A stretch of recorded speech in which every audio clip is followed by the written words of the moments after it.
Hi friends, welcome back to my channel. ಇವತ್ತಿನ ವಿಡಿಯೋದಲ್ಲಿ 7 ಮಂತಿಂದನೇ ಗರ್ಭಿಣಿ ಸ್ತ್ರೀಯರು ಏನೆಲ್ಲ ಮಾಡಿದ್ರೆ ಒಳ್ಳೆಯದು ಅಂತ ಹೇಳ್ತೀನಿ, ಕೇಳ್ಕೊಳ್ಳಿ. ಯಾಕಂದರೆ ತುಂಬ ಜನರಿಗೆ ಇದ್ರ ಬಗ್ಗೆ ಅರಿವಿಲ್ಲದೆ ಆಫ್ಟರ್ ಡೆಲಿವರಿ ಬಂದು ತುಂಬ ಕಷ್ಟಪಡ್ತಾರೆ. ಮೇಯ್ನಾಗಿ ಏನು ಮಾಡಬೇಕು 7th ಮಂತಲ್ಲಿ ಅಂದರೆ, ಫಸ್ಟ್ ಪಾಯಿಂಟ್ ಏನಪ್ಪ ಅಂತಂದರೆ ಬ್ರೆಸ್ಟ್ ಮಸಾಜು ಮತ್ತು ಬಂದು ನಿಪ್ಪಲ್ ಮಸಾಜು.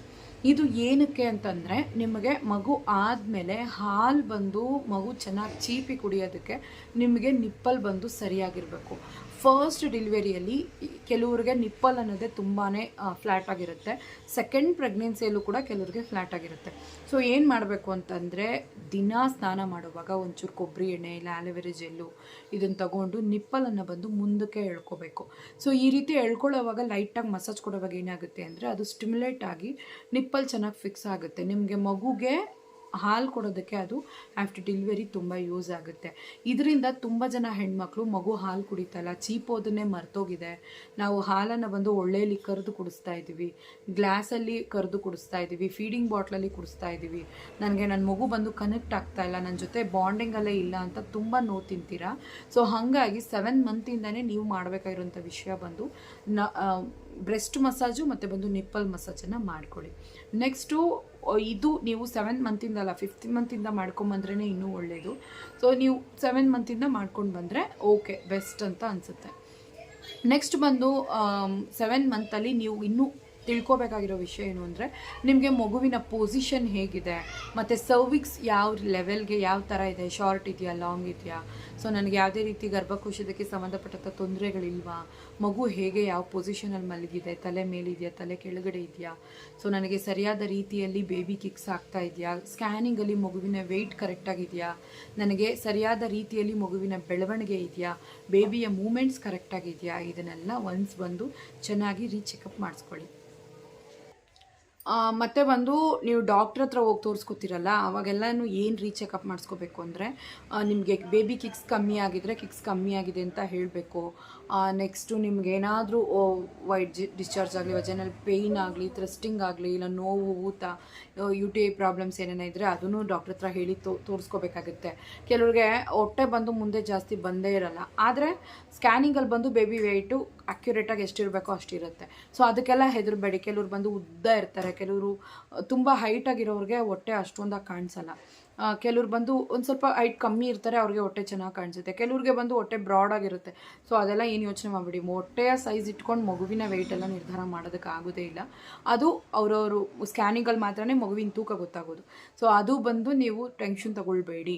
ಆ್ಯಂಡ್ ನೆಕ್ಸ್ಟು ಬಂದು ನಿಮಗೆ 7 ಮಂತ್ ಆಗ್ತಿದ್ದ ಹಾಗೇ ಮಗುವಿನ ತೂಕ ಡಬಲ್ ಆಗುತ್ತೆ.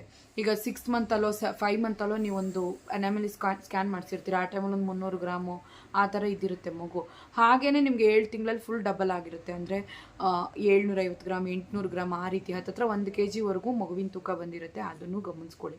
ಸೊ ಬ್ರೆಸ್ಟ್ ಮಸಾಜ್ ಬಂದು ತುಂಬಾ ಮುಖ್ಯ. ಮತ್ತು ಇದನ್ನೆಲ್ಲ ಒಂದು ಚೆಕಪ್ ಮಾಡ್ಕೊಳ್ಳಿ. ಅಂದರೆ ನಿಮಗೆ ಸ್ಕ್ಯಾನ್ ಹೇಗಿದೆ, ಸ್ಕ್ಯಾನಿಂಗ್ ರಿಪೋರ್ಟ್ಸ್ ಹೇಗಿದೆ, ಮಗುವಿನ ವೆಯ್ಟ್ ಹೇಗಿದೆ, ಹಾರ್ಟ್ ಬೀಟ್ ರೇಟ್ ಎಷ್ಟಿದೆ, ಸೊ ಇದನ್ನೆಲ್ಲ ಚೆಕ್ ಮಾಡ್ಕೊಳ್ಳಿ. ಆ್ಯಂಡ್ ನೆಕ್ಸ್ಟ್ ಫರ್ದರಾಗಿ ಮಾಡಬೇಕಾಗಿರೋದು ಏನು ಅಂತಂದರೆ, ಎಣ್ಣೆ ಸ್ನಾನ ವಾರಕ್ಕೊಂದು 2 ಸಲ ಆದ್ರೂ, ಇಲ್ಲ ಒಂದು ಈ ವೆದರ್ ನಿಮ್ಗೆ ಮಾಡೋಕ್ಕಾಗಲಿಲ್ಲ ಹೋಗಲಿ ಅಂದರೆ ಬಿಸಿಲಿರೋ ಟೈಮ್ ನೋಡಿಕೊಂಡು ಒಂದು ಸ್ವಲ್ಪ ಎಳ್ಳೆಣ್ಣೆ ಒಂದು ಸ್ವಲ್ಪ ಕೊಬ್ಬರಿ ಎಣ್ಣೆ ಮಿಕ್ಸ್ ಮಾಡಿ ಆಯಿಲ್ನ ಬಂದು ಚೆನ್ನಾಗಿ ಬೆನ್ನಿಗೆ, ಸೊಂಟಕ್ಕೆ, ಹೊಟ್ಟೆ ಭಾಗ ಬಂದು ನಿಧಾನಕ್ಕೆ ಮಸಾಜ್ ಕೊಡಿ. ಹೊಟ್ಟೆ ಭಾಗಕ್ಕೆ ಜಾಸ್ತಿ ಮಸಾಜ್ ಬೇಕಾಗಿಲ್ಲ.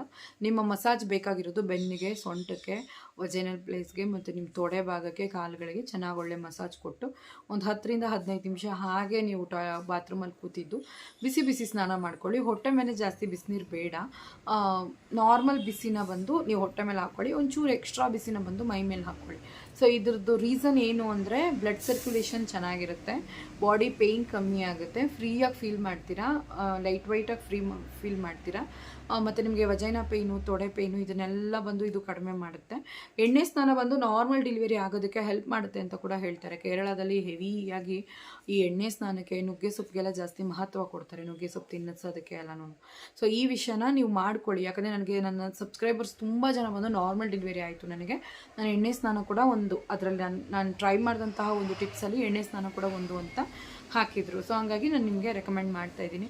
ಆ್ಯಂಡ್ ನೆಕ್ಸ್ಟ್ ಬಂದು ನೀವು ಎಣ್ಣೆ ಸ್ನಾನ ಮಾಡ್ತೀರಾ ಅಂದಾಗ ಒಂದೇ ಜಾಗದಲ್ಲಿ ಕೂತಿದ್ದು ಕಾಲುಗಳಿಗೆ ಲಾಸ್ಟಾಗಿ ಹಾಕ್ಕೊಳ್ಳಿ. ಕಾಲು ಜಾರಿ ಬೀಳೋದಕ್ಕೆ ಚಾನ್ಸ್ ಇರುತ್ತೆ.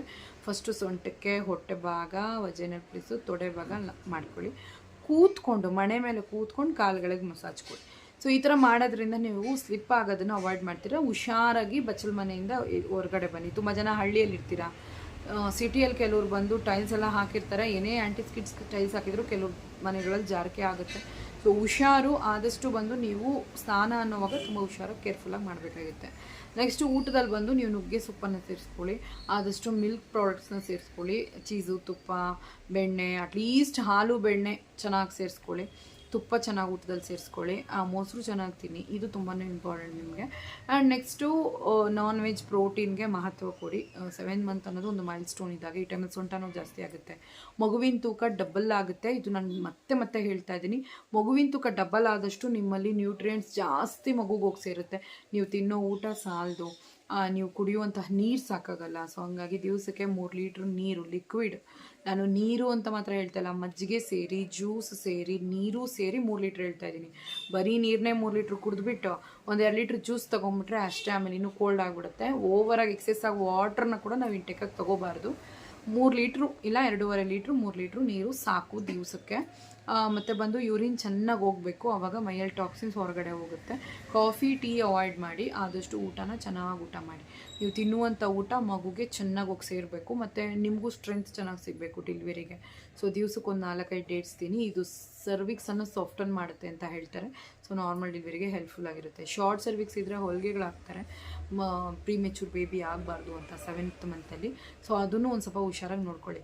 ತುಂಬ ಜನ 7th ಮಂತಲ್ಲೇ ಇಡುತ್ತೀರಾ. ಸೊ ಹಂಗಾಗಿ ನಾನು ಈ ವಿಷಯಗಳನ್ನ ಹೇಳ್ತಾ ಇರೋದು.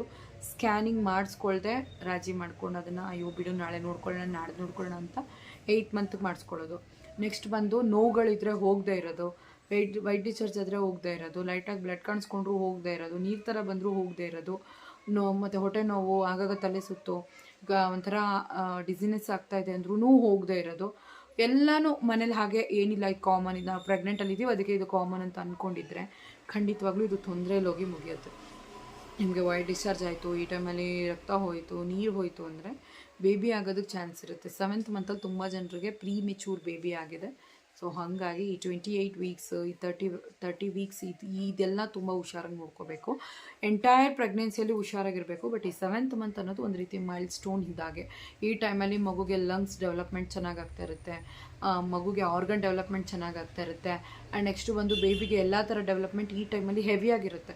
ಸೊ ಈ ಟೈಮಲ್ಲಿ ವೈಟಮಿನ್ ಎ ಚೆನ್ನಾಗಿ ತೊಗೋಬೇಕು, ವೈಟಮಿನ್ B12, ಒಮೆಗಾ 3, ವೈಟಮಿನ್ಸ್ ಜಾಸ್ತಿ ಇರುವಂಥ ಫುಡ್ಸು, ವೈಟಮಿನ್ ಸಿ ಮತ್ತು ವೈಟಮಿನ್ ಕೆ ಆಗಿರ್ಬೋದು.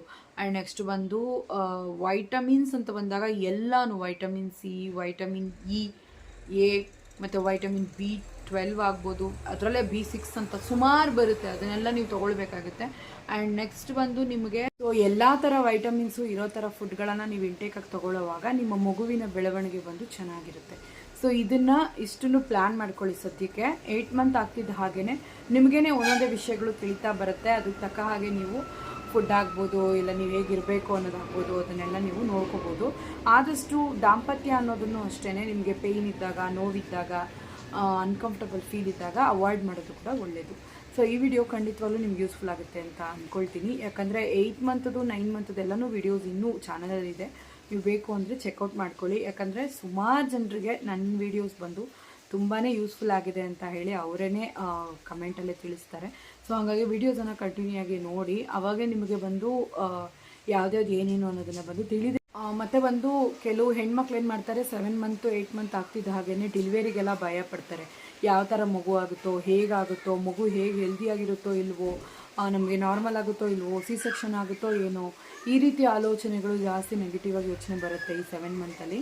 ಆದಷ್ಟು ಅವನ್ನೆಲ್ಲ ಓವರ್ಕಮ್ ಮಾಡಿ ಅದರಿಂದ ಹೊರಗಡೆ ಬಂದರೆ ಖಂಡಿತವಾಗ್ಲೂ ಹೆಲ್ದಿಯಾದಂಥ ಒಂದು ಬೇಬಿಯನ್ನು ನೀವು ಬಂದು ಪಡ್ಕೋಬೋದು.